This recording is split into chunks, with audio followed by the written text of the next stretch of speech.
We're going to put pen to paper now and draft a persona. I'll often get the question, should I do this at this point? What if I only have a cursory understanding of who this person is and I haven't gone out and done my interviews and talking to them? I think it's a really good idea to do it early, and certainly my understanding of the HVAC technician is cursory. I think it'll help you in a few different ways. One, it'll help highlight the things that you don't know yet, so that when you go out, you do that discovery, you have a nice clear view of what you want to know and how you're going to encapsulate it after you learn it. Two, it'll help motivate you. You'll get a feeling of, hey, I really need to go out and learn about this persona, not just go through this exercise of talking to them because I think I've heard that's part of the process.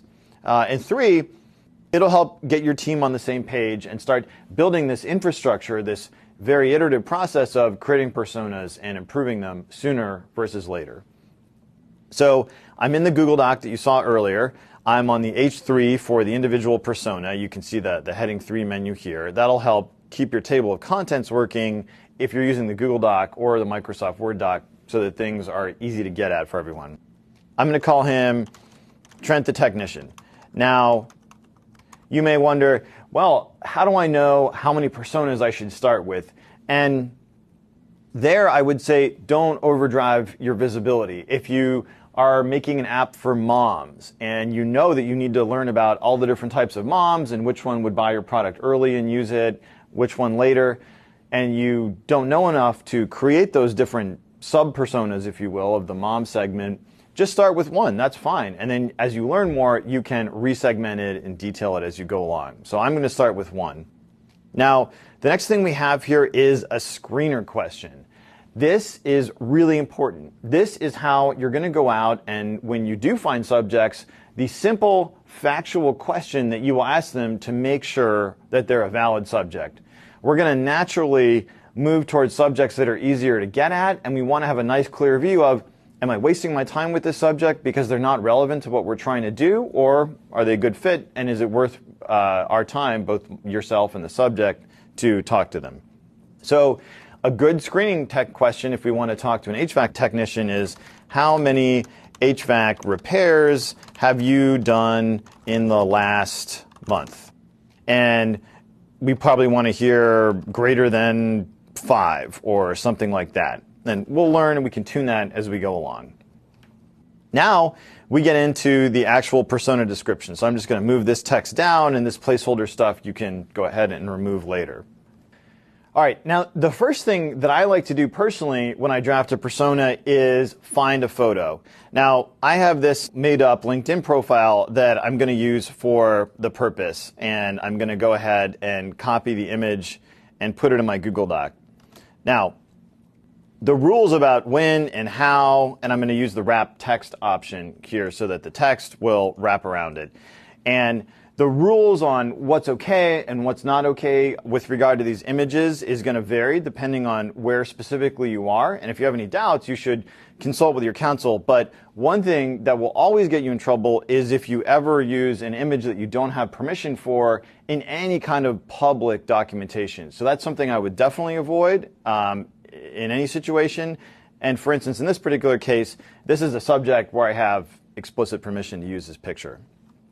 So now that I have this kind of image to help humanize him, and by the way, you saw us use this Trent the Technician technique, all these little things help us keep our eye on the ball, keep our eye on the humanity of our subject as a real living, breathing person with their own desires, their own unpredictable reactions to our software, their own assessment of if what we're doing is valuable or not.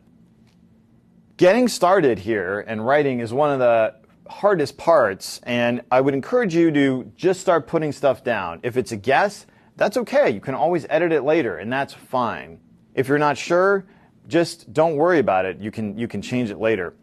And if you're wondering where to start, I often like to start with, why do they do this, whatever it is that they're doing, in this case, working as an HVAC technician, and kind of what's the story of that. So let's start there. Trent's been an HVAC technician for 7 years. 4 of them at HVAC in a Hurry. When he started,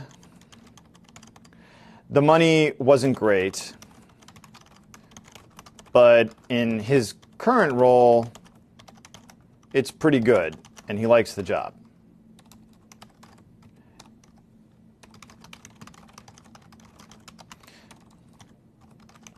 How did he first start doing this? After a couple years off after high school, Trent enrolled in a 2-year program on the advice of a friend who had done the same. And that's how he started, we'll suppose here. Now, again, we're going to go out and find out if that's really true, and that's fine. But this is a good way for us to spend 5, 10, 15 minutes and just kind of push ourselves to see what we know and what we want to know.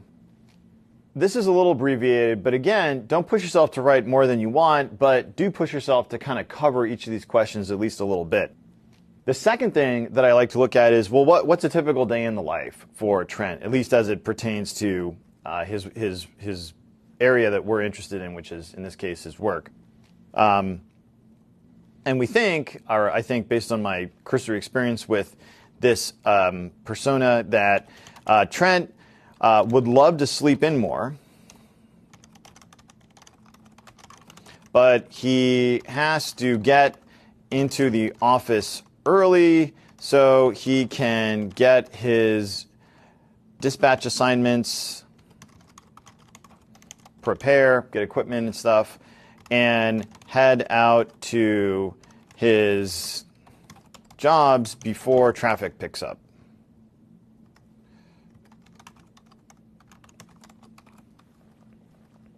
On the job, he's diagnosing issues, and then when he needs support or has a question about getting a replacement part, he's on the phone to the office. He usually knocks off at 5 to head back to the office and is home shortly after that, which he likes. He has a lot of friends who work in an office, and it seems like they're always on call responding to emails and such. He likes to hit the gym after work. He used to go have a drink and light dinner with his gym buddies, but now that he has a serious girlfriend, he usually heads home. Next, I often like to look at kind of what are the tension points, the kind of issues that we've started to learn about, and we'll structure those in a more formal way when we move down to the problem scenarios, but I try to get at them a little bit circumstantially kind of here. So I've kind of heard anecdotally, often he heads to a job and finds that the customer is frustrated because they've already explained what they want and what's happening to dispatch, but he doesn't get those notes. There's a lot of idle time if he needs a replacement part that's not on hand.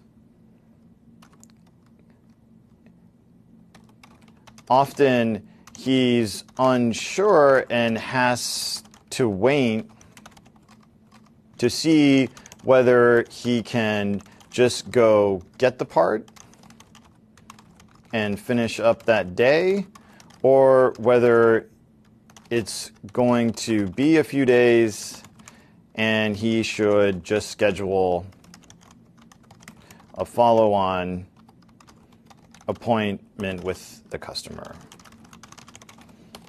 So there could be more here, but I'm just sort of putting out a few things that I know. And then finally, I like to close with, where's this persona headed? I mean, what do they see in this area for themselves in the next, whatever their time horizon tends to be that we find when we talk to them, a year, 5 years. Trent likes the job and the security of working for a larger firm.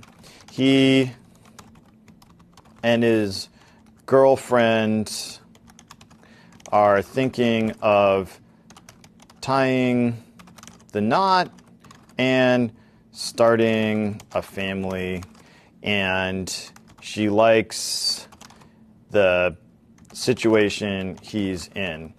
He's heard of some of his former colleagues working for themselves or working in a smaller shop. The money and hours sound like they might be better, but he's also heard they end up with a lot of extra time administering the business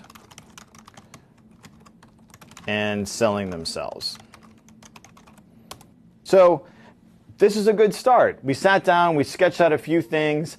I can see a whole bunch of things that I want to put into the discovery guide, and that some of these things I might have even kind of surfaced for myself subconsciously. So I put this idea in my mind of the persona, and yet I want to use it as a tool to push myself to want to learn more and to keep an open mind and see if I'm right or not about the things that I've supposed as I go out and I talk to real subjects. Next, we're going to look at the think, see, feel, do aspects of the persona so we can get a little more specific about how Trent operates in our area of interest.